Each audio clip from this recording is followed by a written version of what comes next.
সম্মানিত উপস্থিতি, কেমন আছেন আপনারা?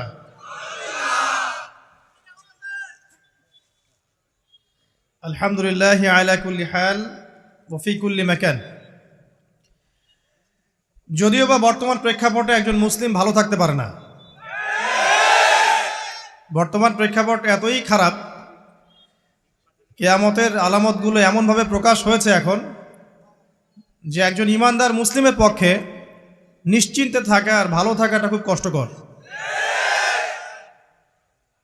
তারপরেও নবী সাল্লাল্লাহু আলাইহি ওয়াসাল্লাম আমাদেরকে দিক নির্দেশনা দিয়েছেন যে যখন ফিতনার যুগ আসবে, ফিতনার যুগ বলতে চতুর্দিক থেকে ফিতনার ফাসাদ। ফিতনা ফাসাদ কেমন? মানে আল্লাহ রাব্বুল আলামিন কোরআনে একটা বিষয় বলছেন, সমাজ তার উল্টা চলছে, এগুলো ফিতনা। নবী সাল্লাল্লাহু আলাইহি ওয়াসাল্লাম হাদিসে একটা বিষয় বলেছেন, সমাজ তার উল্টা চলছে, এর নাম ফিতনা। পরিবারে ফিতনা, ধর্মের মধ্যে ফিতনা, সমাজে ফিতনা, অর্থনীতিতে ফিতনা, এখন সংস্কৃতির মধ্যেও ফিতনা। তো এই ফিতনাময় পরিবেশে নবী সাল্লাল্লাহু আলাইহি ওয়াসাল্লাম বলেছেন যে কেউ যদি ঈমান এবং আমলের উপরে, মানে নবী সাল্লাল্লাহু আলাইহি ওয়াসাল্লামের আদর্শের উপরে সবর করতে পারে, টিকে থাকতে পারে, তার জন্য 50 জন শহীদ সাহাবীর নেকি হবে ইনশাআল্লাহ। তো ফিতনাময় পরিবেশে যদি সবর করা যায়, হকের উপর অটল থাকার চেষ্টা করা যায়, ইনশাআল্লাহ আপনি 50 জন শহীদ সাহাবীর নেকি পাবেন ইনশাআল্লাহ। তো প্রত্যেকটা ক্ষেত্রেই আপনি ফিতনা পাবেন। পরিবারের দিকে তাকাবেন, দেখবেন পরিবারের বন্ধনগুলো আগের মতো নাই, প্রচুর ডিভোর্স হচ্ছে, স্বামী স্ত্রীর বিচ্ছেদ প্রচুর বেড়ে গেছে। তারপরে সন্তান সন্ততি আমাদের পরিবারে যারা আছে, দেখবেন এরা বেশিরভাগই দুনিয়াদার হয়ে গেছে, দিনের খুব একটা ফিকির নাই। বেশিরভাগ পরিবারের সদস্য দেখবেন নামাজ কালামের এখন ধার ধারছে না। ম্যাক্সিমাম পরিবার থেকে আস্তে আস্তে পর্দাটা কিন্তু শিথিল হয়ে যাচ্ছে। আপনি ব্যক্তি জীবনের দিকে তাকিয়ে দেখেন, গর্বের সাথে আমরা বলি না যে 90% মুসলিমের বাংলাদেশ, দেখবেন মেজরিটি সংখ্যক মুসলিম 5 ওয়াক্ত নামাজ জামাতে পড়ে না। বেশিরভাগ মুসলিম দেখবেন আল কোরআন বিশুদ্ধ করে তেলাওয়াতও করতে পারে না। তো এরপরেও আমরা দাবি করি যে আমরা প্রকৃত মুসলিম, জান্নাত আমাদের জন্য অপেক্ষা করছে। আসলে বাস্তবতা এমন নয়। যারা কোরআন আমরা টুকটাক পড়তে জানি, তাদের মধ্যে কত % কোরআনের অর্থ বোঝে? এই আল্লাহ পাকের কিতাব আমার হাতে আছে, এই কিতাবের অর্থ কতজন বোঝে? এটা একটা চ্যালেঞ্জ। যারা কোরআন পড়তে জানি আমরা, তাদের প্রতি চ্যালেঞ্জ, দেখেন তাদের মধ্যে কত % মানুষ কোরআনের অর্থ বলতে পারবে। আর অর্থটা যে জানা জরুরি, এই বিষয়টাও আমরা এখন জনগণকে বোঝাতে ব্যর্থ হচ্ছি। কোরআনের অর্থটা যে বোঝাটা জরুরি, এটা বোঝাতেও ব্যর্থ হচ্ছি। কারণ আমরা সবাই প্রত্যেক হরফে 10 নেকি পেতে চাই। কোরআন তেলাওয়াত করলে প্রত্যেক হরফে 10 নেকি হবে, এই তো। তো এই কনসেপ্ট যখন আমার মাথায় ঢুকে গেছে, আমি ওখানে নিজেকে থামিয়ে দিয়েছি। অর্থ বুঝে গবেষণা করলে এবং কোরআন কেন্দ্রিক জীবন ব্যবস্থা গড়লে যে আরও বেশি নেকি হয়, এটা আমার মাথায় নাই। প্রত্যেক হরফে 10 নেকি তো আপনি পাবেন তেলাওয়াত করলে, কিন্তু অর্থ বুঝে এর ভিতরে ঢুকলে, গবেষণা করলে এর মূল স্বাদটা পাওয়া যায়, এটা আমরা বুঝতে পারছি না। দেখবেন বেশিরভাগ মানুষ কোরআনের অর্থটা জানে না। আবার আমরা যারা টুকটাক ভাঙাচুরো অর্থ জানি, তারা আবার দেখবেন কোরআনের সমস্ত আদেশ মেনে চলতে পারছি না এবং কোরআনের সমস্ত নিষেধও বর্জন করতে পারছি না। সমস্যা কিন্তু এখানেও থেকে গেছে। আবার কোরআনের ব্যাখ্যায় আছে হাদিস। তো এই হাদিসকে কেন্দ্র করে কোনো বিভ্রান্তির সুযোগ ছিল না, কিন্তু এখানেও আমরা বিভিন্ন জাল এবং মানে বানোয়াট হাদিসের উপর আমলও শুরু করেছি। হাদিসের নামে এমন অনেক কিছুই চলছে সমাজে, যেগুলোর সাথে হাদিসের কোনো সম্পর্ক নাই। আমি বলতে চাচ্ছি যে হাদিসের নামে আবার সমাজে এমন অনেক আমল চালু আছে, যেগুলোর সাথে আবার হাদিসের কোনো সম্পর্ক নাই। তো দেখুন, ধর্মের মধ্যেও সমস্যা থেকে গেছে। আবার আমরা সবাই মুসলিম, আমাদের সবার ইউনাইটেড থাকার কথা। মুসলিম একটা জাতি, তাদের আল্লাহ একজন, রাসূল একজন, কেবলা এক, তাদের সবার মধ্যে একটা ইউনিটির কথা ছিল। কিন্তু আমরা ধর্মতাত্ত্বিকভাবে এবং পলিটিক্যালি আমরা বিভিন্ন দলে বিভক্ত এবং আপোষের মধ্যে মিল মহব্বত কম। বাইরে হয়তো আমরা বলি যে আমি একজন ধর্মতাত্ত্বিক দলের সদস্য, সে আরেকটা ধর্মতাত্ত্বিক সংগঠনের সদস্য, সে আরেকটা মানহাজ ফলো করে, সে আরেক জামায়াতের, সে আরেক তরিকার ইত্যাদি।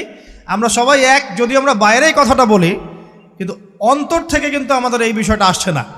আমরা ভিতর থেকেই ঐক্যবদ্ধ হতে পারতাম, তাহলে উম্মার আজকে এই অবস্থা হতো না। তো দেখুন, ধর্মকেন্দ্রিক অনেক প্রবলেম থেকে গেছে এখনো। আবার আল্লাহ রাসূল সাল্লাল্লাহু আলাইহি ওয়াসাল্লাম হাদিসের মধ্যে এবং আল্লাহ পাক কোরআনের মধ্যে ধর্ম নিয়ে বাড়াবাড়ি করতে নিষেধ করেছে। ধর্ম নিয়ে বাড়াবাড়ি করো না, তোমরা নিজেদের ধর্ম পালন করো। তা আমরা নিজের ধর্ম যতটা না পালন করি, অন্যের ধর্মের দিকে আঙ্গুলটা তার চেয়ে বেশি তুলি। আমরা আগে নিজের রিলিজনটাকে ঠিকমতো পালন করি, দেখবেন সমাজ ঠিকই পরিবর্তন হয়ে গেছে ইনশাআল্লাহ। তো আমি একটা ধর্ম পালন করি বলে অন্য ধর্মের মানুষের প্রতি বিদ্বেষ পোষণ করতে হবে বা তাদের উপর ঘৃণার মনোভাব প্রকাশ করতে হবে, এটা আল্লাহ পাক শেখান নাই, তার রাসূল শেখান নাই। আল্লাহ এবং তার রাসূল কি শিখিয়েছেন? ইসলামের সত্য বিষয়টাকে আপনি সবার সামনে উপস্থাপন করবেন। যার ইচ্ছা হবে সে কবুল করবে, যার ইচ্ছা হবে সে অস্বীকার করবে। যার যার কবরে শেষে যাবে, যার যার হিসেব শেষে দিবে। চাপিয়ে দেওয়ার সিস্টেমটা ইসলামের মধ্যে নাই। এখন আসেন, পরিবারের আপনাকে ফিতনা কিছু বললাম। অর্থনীতির জীবনে যাবেন, ব্যবসা বাণিজ্যের মধ্যে যান, দেখেন বেশিরভাগ কালোবাজারি করছে, সিন্ডিকেট করছে, মজুদদার মাপে কম দিচ্ছে, জনগণকে ঠকাচ্ছে, করছে না? এগুলো পলিটিক্যাল ফিতনা, এগুলো ইকোনমিক্যাল ফিতনা। তারপরে আপনি আরও দেখবেন ইকোনমিক সেক্টরে রিবা ভর্তি, সুদ। রিবা মানে কি? সুদ, রিবা দিয়ে ভর্তি। ঘুষ ছাড়া কাজ হচ্ছে না, ঠিক আছে? অন্যের সম্পদ আত্মসাৎ না করলে আমাদের পেটের ভাত হজম হচ্ছে না। তো এই যে দুর্নীতি বলেন, ঘুষ বলেন, রিবা বা সুদ বলেন, হ্যাঁ, তারপরে কালোবাজারি বলেন, কালো টাকা সাদা করার টেন্ডেন্সি বলেন, পাচার বলেন, সবগুলো অর্থনৈতিক ফিতনা। এগুলো হচ্ছে কি? অর্থনৈতিক ফিতনা। এবার দুজন ফেরেশতা মাথার দিক থেকে আসতে চাইবেন, সালাত বলবে এখান দিয়ে আসা যাবে না, এদিক দিয়ে আসা যাবে না। ডান দিক দিয়ে আসতে চাইবেন, এদিক দিয়ে আসা যাবে না। বাম দিক দিয়ে আসতে চাইবেন, যাকাত বলবে এদিক দিয়ে আসা যাবে না। পায়ের দিক দিয়ে আসতে চাইবেন, আমলগুলো বলবে এদিক দিয়ে আসা যাবে না। তখন যাই হোক, তারা আসবেন। এটা কথা কি? কথাটা হচ্ছে যে সলাতের গুরুত্ব, মানে সে সলাত আদায় করেছে, সে আমার হক আদায় করেছে, আমি তার পক্ষে আছি, এটা পক্ষে বোঝাচ্ছে। রোজা বলবে আমি ওর পক্ষে আছি, তাকে আপনি কোনো শাস্তি দিবেন না, আমি তার পক্ষে আছি। আপনারা দুজন তাকে শাস্তি দিবেন না, আমি যাকাত তার পক্ষে আছি, এটা পক্ষে থাকার কথা। তারপরেও তারা আসবেন, চোখগুলো হবে নীল এবং কালো বর্ণ, নীলাপ চোখের কালো। মুনকার নাকি? উঠে বসিয়ে দেওয়া হবে। এবার তিনটা প্রশ্ন। প্রথমে প্রশ্ন হচ্ছে কি? মান রব্বুক, তোমার রবকে? তখন মুমিন বান্দা বুক ফুলিয়ে বলবে রব্বি আল্লাহ, আমার রবকে আল্লাহ। পৃথিবীতে যে ব্যক্তি আল্লাহর সাথে শিরিক করে নাই, আল্লাহর তাওহীদের উপর থেকেছে এবং তার উপরে মৃত্যুবরণ করেছে, ইনশাআল্লাহ সে ব্যক্তি এর উত্তর নির্দ্বিধায় দিতে পারবে ইনশাআল্লাহ। আর দুনিয়াতে যে বা যারাই আল্লাহর সাথে শিরিক করবে, আল্লাহর সাথে শিরকের পাপে লিপ্ত হবে, ওই অবস্থায় মারা যাবে, তাওহীদের উপর থাকবে না, কোশ্চিন কালেও মান রব্বুক উত্তর দিতে পারবে না। তারপরে প্রশ্ন হয়ে যাবে মা দিনুক, তোমার দিন কি ছিল? মুমিন বান্দা উত্তর দিবে কি? দিন ইয়াল ইসলাম, আমার দিন ছিল ইসলাম। এখানে শুনে রাখেন, পৃথিবীতে যারা ইসলামকে পরিপূর্ণরূপে পালন করবে তারাই এই উত্তর দিতে পারবে ইনশাআল্লাহ।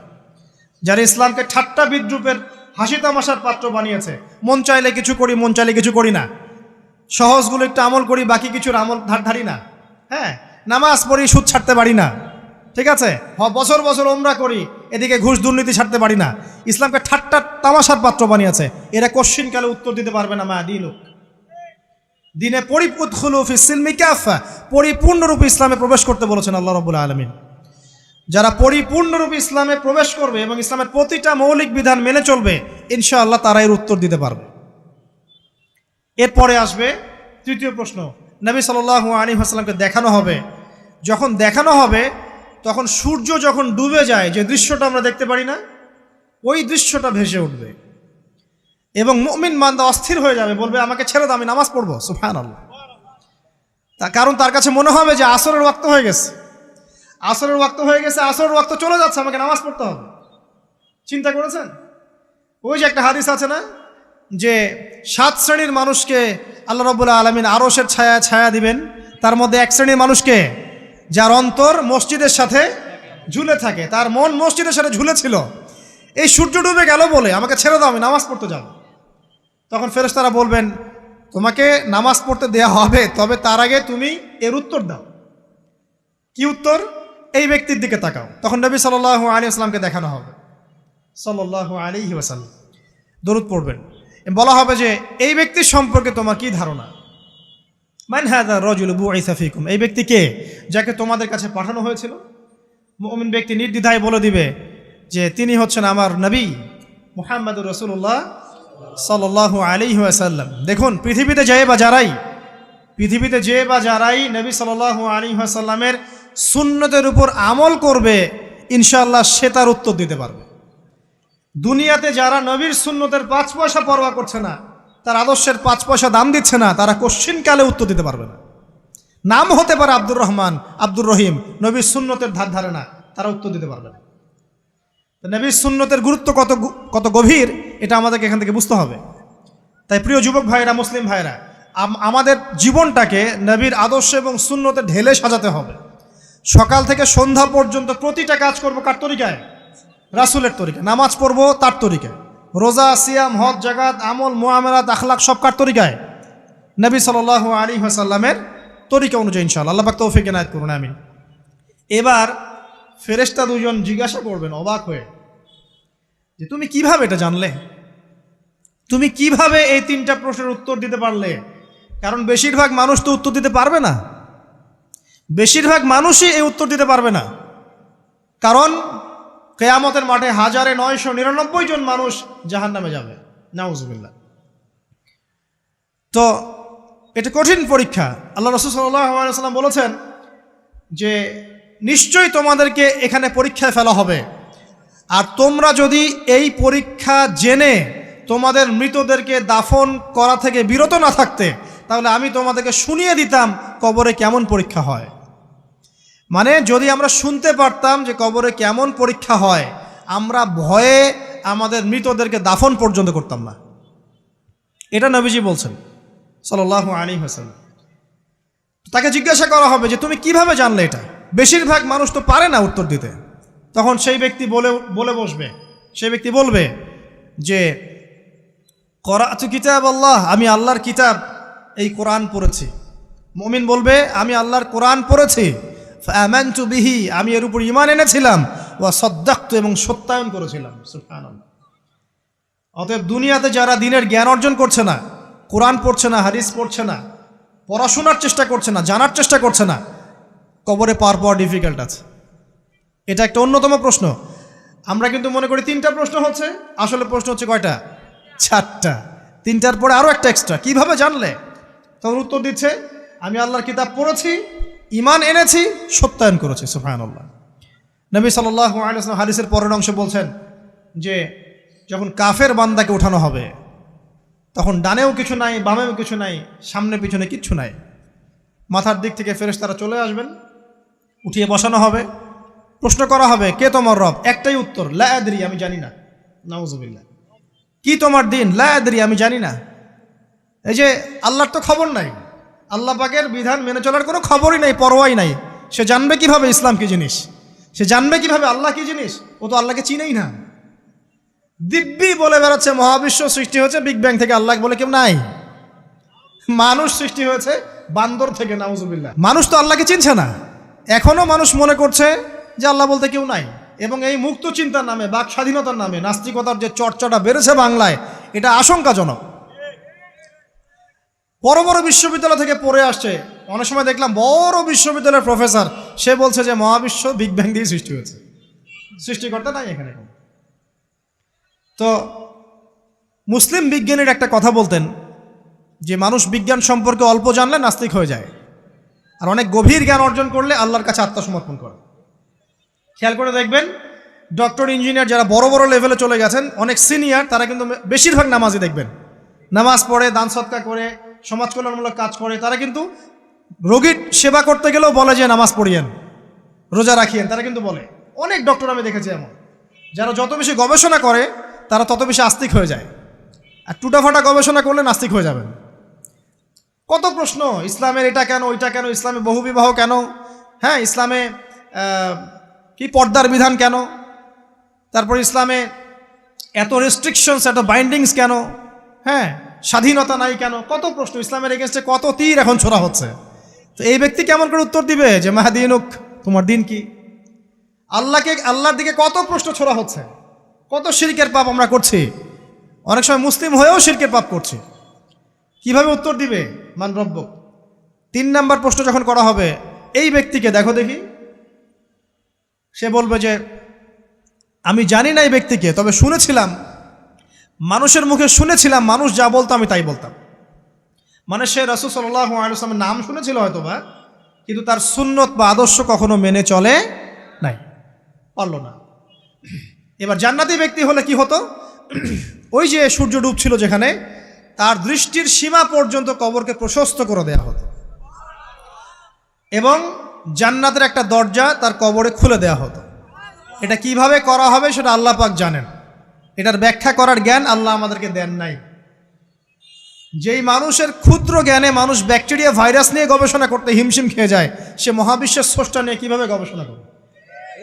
আল্লাহ পাকের অসীম জ্ঞানের সামনে আমার জ্ঞান কি? খুবই ক্ষুদ্র। একটা হাদিসে এসেছে বুখারী শরীফের মধ্যে, যে একটা মহাসমুদ্রের মধ্যে যদি একটা পাখি 1 ফোঁটা পানি উঠিয়ে নিয়ে যায়, ওই 1 ফোঁটা পানি হচ্ছে মহাবিশ্বের জ্ঞান, আর বাকি পুরো মহাসাগর হচ্ছে আল্লাহ পাকের জ্ঞান। তো আমরা এই ক্ষুদ্র জ্ঞানের মানুষ হয়ে আল্লাহর জ্ঞানকে কেমন করে পেনিট্রেট করতে পারি?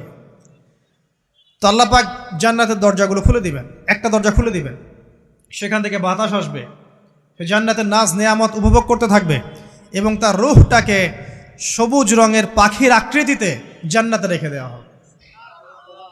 ইল্লিন মানে ওখানে জান্নাতের নিয়ামত সে পাবে। এটাকে বলা হয় দারুল বারজাখ বা বারজাখের জীবন। জীবন অনেকগুলো, একটা ছিল রুহের জগৎ। রুহের জগতে আমরা সবাই ছিলাম। শোনেন, রুহের জগতে যার সাথে যার বন্ধুত্ব ভালোবাসা গভীর ছিল, দুনিয়াতে তার সাথে তার ভালোবাসা বেশি। এটা হয়তো জানেন না, জানতেন হাদিসটা? রুহের জগতে যদি কখনো আপনার সাথে আমার দেখা হয়ে থাকে, দুনিয়াতে আপনার সাথে আমার দেখা হবে ইনশাআল্লাহ। রুহের জগতে যদি আপনার আমার মধ্যে ঘনিষ্ঠ ভালোবাসা থেকে থাকে, এখানেও ভালোবাসা হয়ে যাবে ইনশাআল্লাহ। এটা বলে আমি আবার তোমাদের বয়ফ্রেন্ড গার্লফ্রেন্ড ভালোবাসা বুঝাই নাই, ওই ভালোবাসার কথা বলি নাই।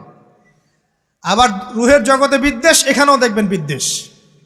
ওটা একটা জগৎ ছিল যেখানে আল্লাহ পাক সমস্ত আদম সন্তানকে সৃষ্টি করে তাদের রুহটাকে রেখেছিলেন এবং ওয়াদা নিয়েছেন। কি ওয়াদা? আল্লাহ পাক বলেছিলেন আলাস্তু বিরব্বিকুম, সূরা আরাফের 182 নম্বর আয়াত পড়ে দেখবেন, 182 নম্বর আয়াত। আল্লাহ পাক বলেছিলেন যে আমি ওয়াদা নিয়েছিলাম, আলাস্তু বিরব্বিকুম, আমি কি তোমাদের রব নই? আমরা সবাই বলেছিলাম বালা ইয়া রব্বি, অবশ্যই আপনি আমাদের রব। দুনিয়াতে এসে আমরা ভুলে গেছি। এই ভুলে যাওয়াটা মনে করায় দেওয়ার জন্যই আল্লাহ পাক আসমানে কিতাব নাজিল করেন, নবী রাসূল পাঠান, আমাদের কান পর্যন্ত ইসলামের দাওয়াত পৌঁছে দেন, যাতে আমরা মনে করতে পারি। এবার আসেন রুহের জগতের পর আসলাম এই যে দুনিয়ার জগৎ, দারুদ দুনিয়া। দুনিয়ার মধ্যে আছি হয়তো 50, 60, 70, 100 বছর হাইয়েস্ট। এরপর যাবে দারুল বারজাখ, বারজাখের জগৎ। পাপী ব্যক্তি হলে জাহান্নামের দরজা খুলে দেওয়া হবে, আর জাহান্নামের সে আযাব ভোগ করতে থাকবে, এবং পুণ্যবান ব্যক্তি হলে জান্নাতের দরজা খুলে দেওয়া হবে, এবং এর নাজ নেয়ামত সে ভোগ করতে থাকবে। তখন তাকে বলা হবে এটা জান্নাতের সেই জায়গা যেখানে তুমি থাকবে। এটা দেখার সাথে সাথে, শোনার সাথে সাথে তার যে খুশি উৎফুল্লতা আরও অনেক বেড়ে যাবে। এবং সে কী করবে জানেন? সে পৃথিবীতে ফিরে আসতে চাইবে। সে বলবে আমাকে আমার পরিবারবর্গকে জানাতে দেন, আমাকে আমার পরিবারবর্গকে জানাতে দেন যে আমি ভালো আছি। তখন ফেরেশতারা তাকে বলবেন যে এটা সম্ভব না, তোমার এবং তাদের মাঝে দারুল বারজাক আছে, তুমি এটা ভেদ করে যেতে পারবে না। তখন তার আত্মাটাকে ইল্লিনে দেওয়া হবে, একটা সবুজ পাখির আকৃতিতে জান্নাতে ঘুরে বেড়াবে ইনশাআল্লাহ। আর যদি জাহান্নামী হয় তাহলে যে বললাম, দরজা খুলে যাবে, জাহান্নামের মর্মান্তিক আযাব তার দিকে আসতে থাকবে, কবর সংকুচিত হয়ে আসবে এমনভাবে যাতে তার বাম পাজর ডান পাজরের ভিতরে এইভাবে ঢুকে যাবে, নাউযুবিল্লাহ। এবং এই আযাব চলতে থাকবে ইলা ইয়াউমি ইউবআসুন, পুনরুত্থানের দিন পর্যন্ত। এখন এই যে হাদিসটা আপনারা শুনলেন, এই হাদিসটা ব্যক্তিকেন্দ্রিক নয় কি? এখানে তিনটা বিষয় আপনাকে ফোকাস করতে হবে আমাদেরকে। এক, তাওহীদ, আল্লাহ পাকের তাওহীদ। দুই, রিসালাত, রাসূলুল্লাহ সাল্লাল্লাহু আলাইহি ওয়াসাল্লামের রিসালাত। এবং আখিরাত, পরকাল। এই তিনটা বিষয় খুব স্বল্প কথায় বলছি। দেখুন, তাওহীদ কি? আল্লাহ পাকের একত্ববাদ। এক আল্লাহকে আপনি সৃষ্টিকর্তা মানবেন, রিজিক দাতা মানবেন, পালনকর্তা মানবেন, সন্তান দাতা, ভালো মন্দের মালিক, সমস্ত কিছুর মালিককে আল্লাহ। আল্লাহ আল্লাহ আমাকে বাঁচিয়ে রেখেছেন, আল্লাহ আমাকে মৃত্যু দিবেন, আল্লাহ আমাকে রিজিক দেন, আল্লাহ আমাকে সন্তান দিবেন, আল্লাহ আমার ভালোর মালিক, আল্লাহ মন্দের মালিক, আল্লাহ সমস্ত কিছুর মালিক। এই কনসেপ্ট পরিষ্কার থাকবে, লা ইলাহা ইল্লাল্লাহ পরিষ্কার থাকবে। সমস্ত বিষয় কার পক্ষ থেকে? আল্লাহর পক্ষ থেকে। এই তাওহীদ, শর্ট সংক্ষিপ্ত কথায় বললাম তাওহীদ। এর মধ্যে তিনটা ক্লাসিফিকেশন আছে, রুবুবিয়্যাত, উলুহিয়্যাত, আসমা ও সিফাত। এটা আপনারা কিতাবুত তাওহীদ বই থেকে পড়ে নিয়েন। সংক্ষেপে বলে দেই, রুবুবিয়্যাত আল্লাহ পাকের সমস্ত বিষয়গুলো তার দিকে সম্বন্ধ করা, সৃষ্টিকর্তা, পালনকর্তা, রিজিক দাতা সবকে আল্লাহ। উলুহিয়্যাত কি? দুনিয়াতে এসেছি আল্লাহ পাকেরই দাসত্ব করতে হবে, অন্য কারো দাসত্ব চলবে না, তাওহীদ উলুহিয়্যাত। আসমা ও সিফাত কি? আসমা সিফাত মানে হচ্ছে আল্লাহ পাকের নাম গুণাবলীগুলো আছে, আল্লাহ পাক রহমান, আল্লাহ পাক রহিম, আল্লাহ পাক রাজ্জাক, হ্যাঁ, আল্লাহ পাক গফুর, আল্লাহ পাক শদীদুল ইকাব, সমস্ত গুণাবলী কার? আল্লাহ। এই হলো আসমা ও সিফাত। আল্লাহ পাক যেমন, আল্লাহ পাক তেমন, আল্লাহ পাক নিজের মতো, কারোর সাথে তুলনীয় নন। হুয়াল্লাহু আহাদ, একক, আল্লাহুস সামাদ, তিনি অমুখাপেক্ষী, লাম ইয়ালিদ ওয়া লাম ইউলাদ, তিনি জন্ম দেননি, জন্মিতও নন, ওয়া লাম ইয়াকুল লাহু কুফুয়ান আহাদ, তার সমতুল্য আর কিছুই নাই। আল্লাহ থেকে সব কিছু হয়, এটাই হলো তাওহীদ। এখন এর তাওহীদের বিরুদ্ধে গেলে কি হয়ে যাবে?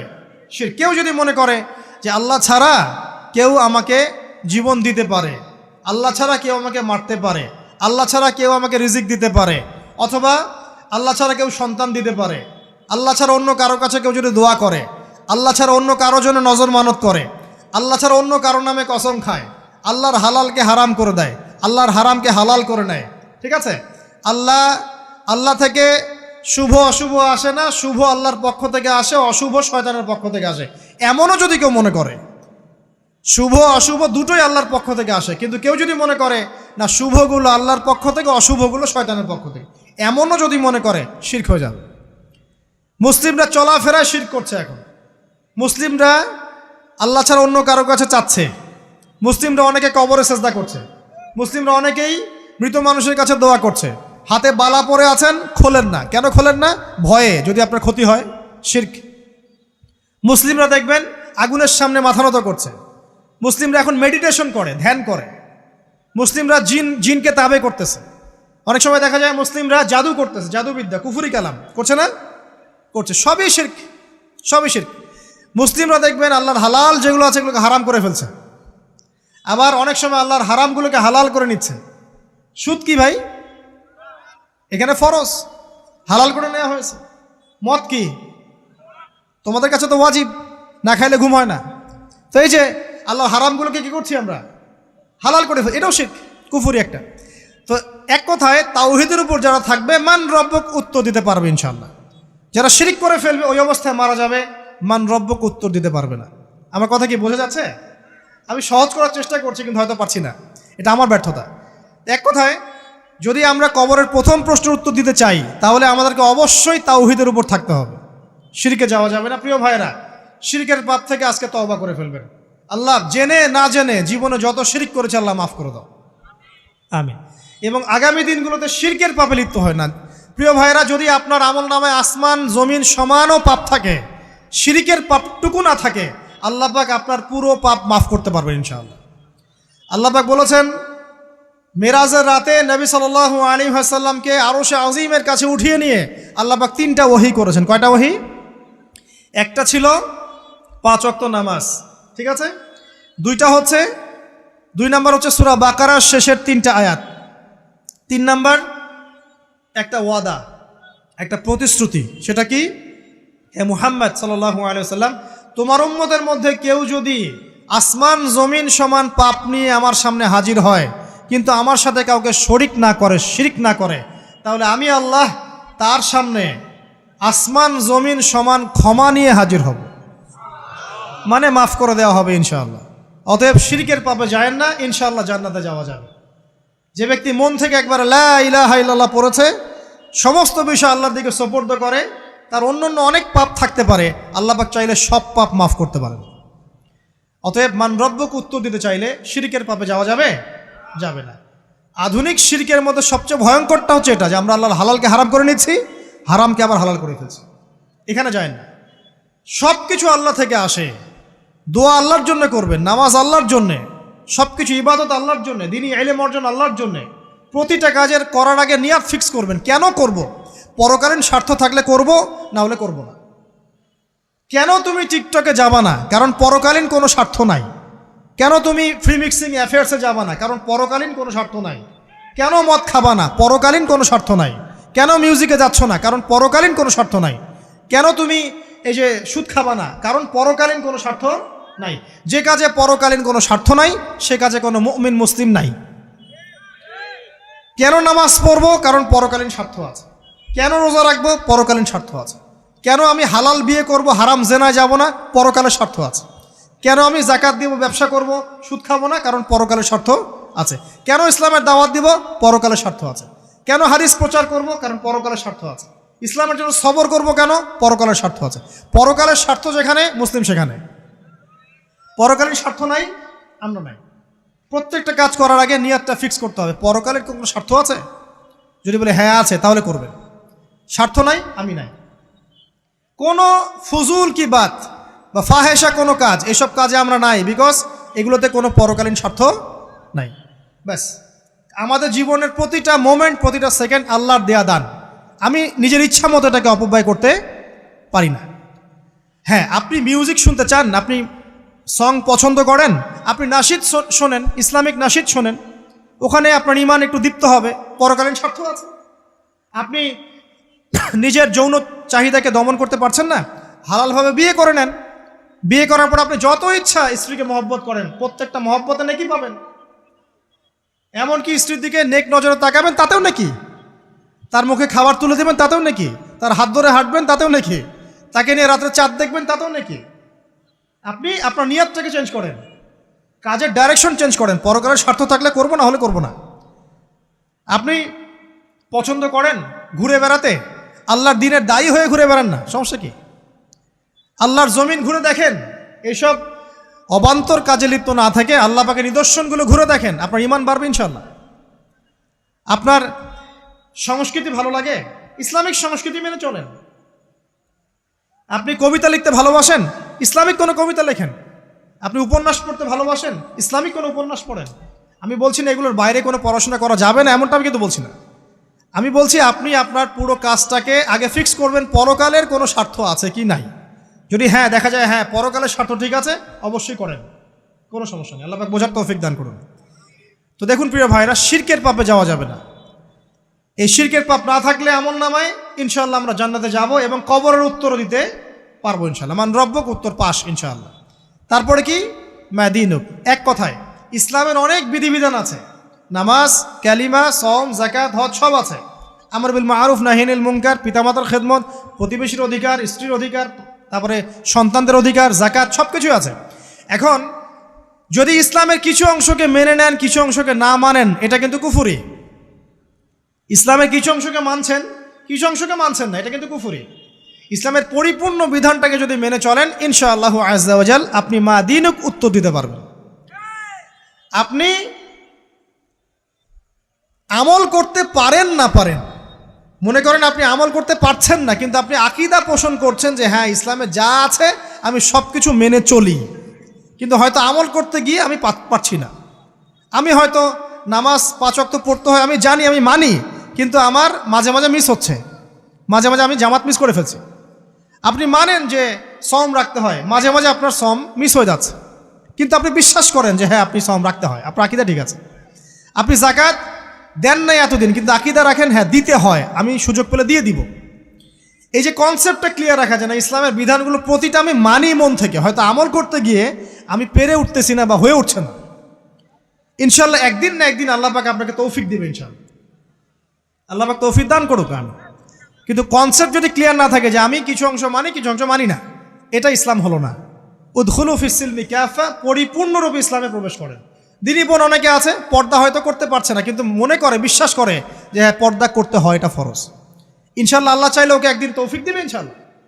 হয়তো এখন মুখ খোলা আছে, হয়তো বা আগে গেঞ্জি টি শার্ট পরে ঘুরতো, এখন সেলোয়ার কামিজ পরছে, ঢিলে ঢালা জামা পরছে, এখনও বোরখা পরছে না। ওকে তুচ্ছ তাচ্ছিল্য করার দরকার নাই আপাতত, ওকে আরও বুঝান, আরও নরম হন, আরও বুঝিয়ে সুঝিয়ে ইসলামের দিকে আনার চেষ্টা করে।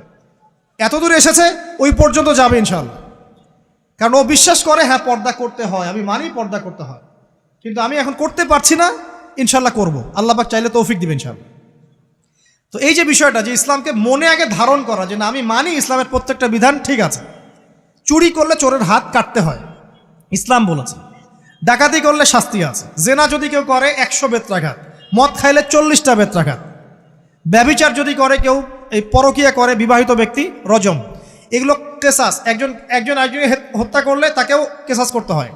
এই বিধানগুলো আছে। এখন আপনি বলতে পারেন আমি এই ওয়ার্ল্ডের প্রেক্ষাপটে এটাকে বাস্তবায়ন করতে পারছি না, কিন্তু আমি বিশ্বাস করি ইসলামে বিধানগুলো আছে, এটা আল্লাহর বিধান। ইনশাল্লাহ আপনি মাফ পেয়ে যাবেন, ইনশাল্লাহ আল্লাহ চাইলে আপনি মাফও পেয়ে যাবেন। কিন্তু যদি মনে করেন না এই যুগের এগুলো চলেই না, আমি আল্লাহ পাকের এসব বিধান কিচ্ছু মানি না, আমি যে বিধান বুঝি এটাই চূড়ান্ত, তাহলে খবর আছে, তাহলে মায়াদিনকে উত্তর দিতে পারবেন। তো বুঝেন, বিষয়টা বোঝেন, আকীদাটা ক্লিয়ার করেন যে না আমি পারতেছি না, এটা একটা বিষয়, কিন্তু আমি বিশ্বাস করি ইসলামের এগুলো অংশ, হয়তো আমি এখন পারছি না, ইনশাল্লাহ ভবিষ্যতে পারবো। আল্লাহ চাইলে আপনাকে তৌফিক দেবে ইনশাল্লাহ।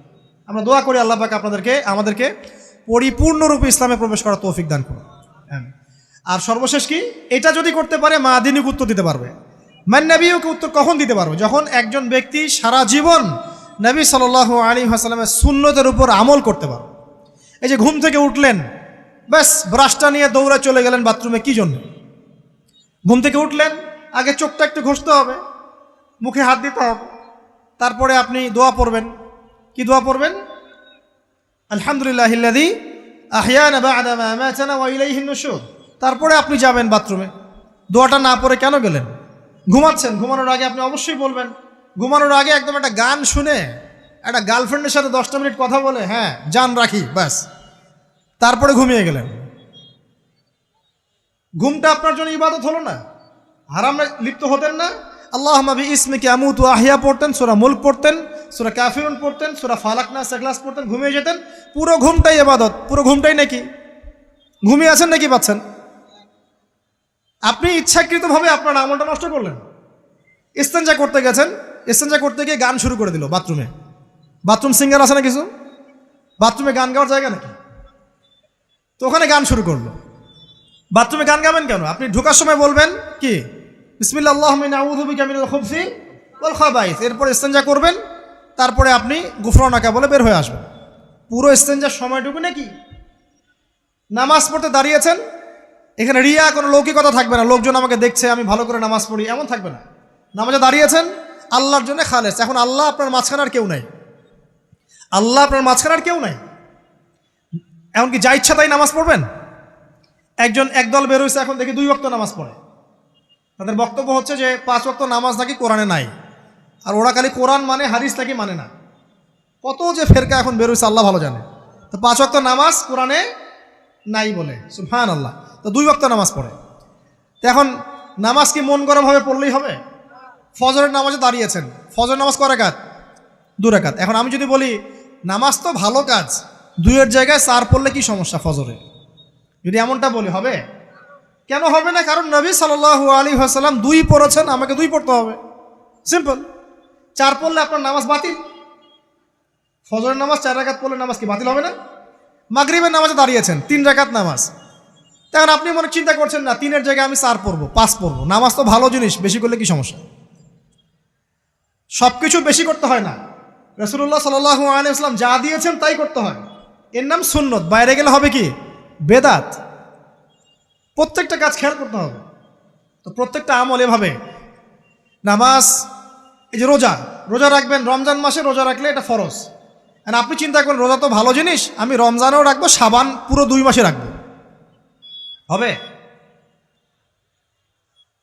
দেখেন, নফল বিষয়টা আলাদা, আমি ফরজের কথা বলছি। কেউ যদি মনে করে ফরজ রোজা আমি 2 মাসে রাখবো, রমজানও রাখবো, শাবানেও রাখবো, রোজা ভালো জিনিস করলে কি সমস্যা? হবে? হবে না। এভাবেই হজ, হজ করতে হয় ওইখানে আরাফার মাঠে। আপনি মনে করেন কুড়িগ্রামে হজের একটা জায়গা বানাইলাম আমরা, মনে করেন কথার কথা, এমনও কিন্তু জায়গা আছে মানুষ অন্য জায়গায় হজ করে। কিন্তু আপনি ভাবছেন এমনি এমনি বলছি, এমন অনেক ফেরকা আছে মুসলিমদের মধ্যে, মুসলিম নামধারী, এগুলো মুসলিম না, হজেরও জায়গা বানাইছে আলাদা, ওখানে হজ করে, ওখানে তাওয়াফ করে। এখন হজ যেখানে করতে হবে ওখানে না করে যদি এখানে করি, হবে? হবে না। যাকাত দেওয়ার একটা লিমিট আছে, এইটুক দিতে হবে। আপনি এখন কম দিলেন, হবে? আবার দিলেন না আমি একদম বেশি দিয়ে ফাটায় ফেলাবো একেবারে, সেখানে হবে? তো এই জিনিসগুলো খেয়াল রাখতে হবে যে আমাদের এক কথায় নবী সাল্লাল্লাহু আলাইহি ওয়াসাল্লামের সুন্নাহটা মেনে চলা।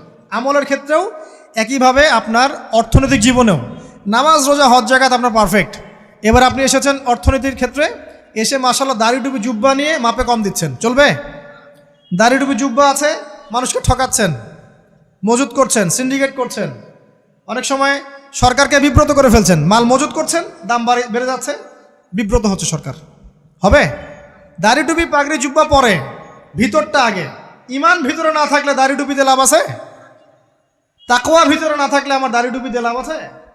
মুহসিন হতে হবে। সো ইকোনমিক সেকশনে গিয়েও নবীর আদর্শ ভুলে যাওয়া যাবে না, সেখানেও তার আদর্শ মেনে চলতে হবে। এভাবেই সমাজ জীবন, পরিবার, সর্বক্ষেত্রেই নবীর সুন্নাহ মেনে চললে পরে ওই ব্যক্তিকে উত্তর দেওয়া যাবে ইনশাআল্লাহ, তিনি আমাদের নবী মুহাম্মদ রাসূলুল্লাহ সাল্লাল্লাহু আলাইহি ওয়াসাল্লাম। সর্বশেষ গিয়ে বলা হবে কিভাবে জানলে? তখন উত্তর কি দিবে? মুমিন, আমি আল্লাহর কিতাব পড়েছি, ঈমান এনেছি, এরপরে আমি সত্যায়ন করেছি। তার মানে পড়াশোনা করতে হবে না ভাই? আল্লাহর কিতাব পড়তে হবে না? কারা কারা আল্লাহর কিতাব পড়তে জানেন হাত তোলেন। আলহামদুলিল্লাহ। আগামী রমাজান আসার আগেই পুরো কোরআন এক খতম করবেন, পারা যাবে ইনশাআল্লাহ? এবং প্রত্যেক দিন আমাকে ওয়াদা করেন, প্রত্যেক দিন 1 পারা করে কোরআন তেলাওয়াত করব, পারবেন ইনশাআল্লাহ? না বলেন পারবো ইনশাআল্লাহ? পারবো ইনশাআল্লাহ। আল্লাহ পাক তৌফিক দান করুন, আমিন। কোরআন পড়তে হবে। শুধু কি জাস্ট তোতা পাখির মতো পড়েই যাবেন সারা জীবন? অর্থটা একটু বোঝার চেষ্টা করবেন না ভাই? করা উচিত না? করা উচিত। যদি আপনার সামর্থ্য থাকে আপনার অবশ্যই করা উচিত। সামর্থ্য নাই, বয়স হয়ে গেছে, পারেন না, সেটা আলাদা বিষয়। সামর্থ্য আছে আপনার অবশ্যই উচিত। আলহামদুলিল্লাহি রাব্বিল আলামিন মানে কি? আর রহমানির রহিম মানে কি? মালিকি ইয়াউমিদ্দিন বলছি, এটা মানে কি? ইয়াকা না'বুদু বলছি, ওয়া ইয়াকা নাস্তাঈন, এর অর্থ কি? ইহদিনাস সিরাতাল মুস্তাকিম মানে কি? সিরাতাল্লাযীনা আন'আমতা আলাইহিম গায়রিল মাগদুবি আলাইহিম ওয়ালাদ-দালিন, কি অর্থ, কি বললাম? নামাজে এটার অর্থ জানলে মনোযোগ কি ডানে বামে যাবে? যাবে না ইনশাআল্লাহ। এই যে আল্লাহ পাক বলছেন, ইয়া আইয়ুহাল্লাযীনা আমানুত্তাকুল্লাহ, হে মুমিনগণ আল্লাহকে ভয় করো, হাক্কা তুকাতিহি ওয়া লা তামুতুন্না ইল্লা ওয়া আনতুম মুসলিমুন, তোমরা এমনভাবে আল্লাহকে ভয় করো, ভয় করার মতো ভয় করো, এবং পরিপূর্ণ মুসলিম না হয়ে মৃত্যুবরণ করো না। এর অর্থটা জানলে ভালো লাগলো না? বুঝতে পারলাম না কোরআনটা? আল্লাহ বলছেন ওয়াদারু মা বাকিয়া মিনার রিবা, সুদের অবশিষ্ট অংশ ছেড়ে দাও। ওয়া ইল্লাম তাফআলু ফাআযানু বিহারবিন মিনাল্লাহি ওয়া রাসূলিহি, যদি না করো আল্লাহ এবং রাসূলের সাথে যুদ্ধের ঘোষণা শুনে রাখো। অর্থ জানলে হেদায়েত পাওয়া যায় না? অতএব অর্থটা জানার চেষ্টা করেন। আল্লাহ পাক তৌফিক ইনায়েত করুন। অর্থ বোঝার ক্ষেত্রে যদি কোনো প্রতিবন্ধকতা পান সামনে, আলেম ওলামার কাছে যাবেন, জিজ্ঞাসা করে অর্থ জেনে নেবেন। নিজে নিজে আবার মন করা ব্যাখ্যা করতে যায় না। কোরআন বুঝতে গেলে হাদিস লাগবে, হাদিসগুলো পড়তে হবে। হাদিসের কিছু বই কিনবেন, রিয়াদুস সালেহিন, ফয়জুল কালাম, এই যে আপনারা পড়েন, মুনতাখাব হাদিস পড়েন, ঠিক আছে, বুলুগুল মারাম মিন আদিল্লাতিল আহকাম, মিশকাতুল মাসাবি, এই বইগুলো বাসায় রাখবেন। এরপরে আস্তে আস্তে কিনবেন আবু দাউদ, তিরমিজি, নাসাই, এগুলো কিনবেন। পরে গিয়ে বুখারী মুসলিমের অনুবাদ কিনবেন, আগে কিনবেন না। এগুলো কঠিন হাদিস, এগুলো আগে পড়লে আপনি মাথাটা আপনার কিন্তু ঘুরতে থাকবে। তো আগে কি ক্লাস 8-এ পড়বেন না আগে এইচএসসি দিবেন? আগে ক্লাস 7-8 পার করে যান, তারপরে ওদিকে যান। আল্লাহ বোঝার তৌফিক দান করুন। প্রিয় ভাইরা, ইলম অর্জন করতে হবে। ইলম অর্জন করলে পরে আপনি তালেবে ইলম, তালেবে ইলমের পায়ের নিচে আল্লাহর ফেরেশতারা পাখা বিছিয়ে দিবে ইনশাআল্লাহ তাআলা। ইলম অর্জন করে আপনি যখন আলেম হবেন বা দ্বীনের জ্ঞান অর্জন করবেন, তখন আপনি দাওয়াতের কাজও করতে পারবেন। আপনার দাওয়াতে যত মানুষ ইসলামের দিকে আসবে সমস্ত নেকি আপনি পাবেন ইনশাআল্লাহ। এবং যখন আপনি আরও বড় আলেম হয়ে যাবেন, আল্লাহ তৌফিক দান করুন, তখন আসমানের যত মাখলুক এবং জমিনের যত মাখলুক, এমনকি গর্তের মধ্যে যে পিপিলিকা আছে সেগুলাও, এমনকি সাগরের নিচের মাছ আপনার জন্য ইস্তেগফার করবে, দোয়া করবে ইনশাআল্লাহ। আল্লাহ পাক আমাদের সবাইকে শিরিক মুক্ত আমল করার তৌফিক দান করুন, আমিন। আল্লাহর তাওহীদের উপর থাকার তৌফিক দান করুন, আমিন। আল্লাহ পাক আমাদের সবাইকে দ্বীন ইসলাম পরিপূর্ণরূপে পালন করার তৌফিক দান করুন, নবী সাল্লাল্লাহু আলাইহি ওয়াসাল্লামের আদর্শ মেনে চলার তৌফিক দান করুন এবং দ্বীনের জ্ঞান অর্জন করার তৌফিক দান করুন। দুনিয়াতে আমরা যতদিন বেঁচে থাকবো ইসলামের উপর যেন বেঁচে থাকতে পারি, এবং আমাদের মৌতের পর দারুল বারজাখ বা কবরের জিন্দেগি আল্লাহ পাক আমাদেরকে এই ভয়াবহ ফিতনা থেকে, আযাব থেকে হেফাজত করুন, আমিন। সবাই একটা দোয়া পড়েন আমার সাথে, আল্লাহুম্মা ইন্না নাউযু বিকা মিন আযাবিল কবরি ওয়া আযাবি জাহান্নামা ওয়া মিন ফিতনাতিল মাহইয়া ওয়াল মামাত ওয়া মিন শাররি ফিতনাতিল মাসিহিদ দাজ্জাল। আল্লাহ রাব্বুল আলামিন আমাদের সবাইকে ইসলামের জন্য কবুল করুন, আমিন।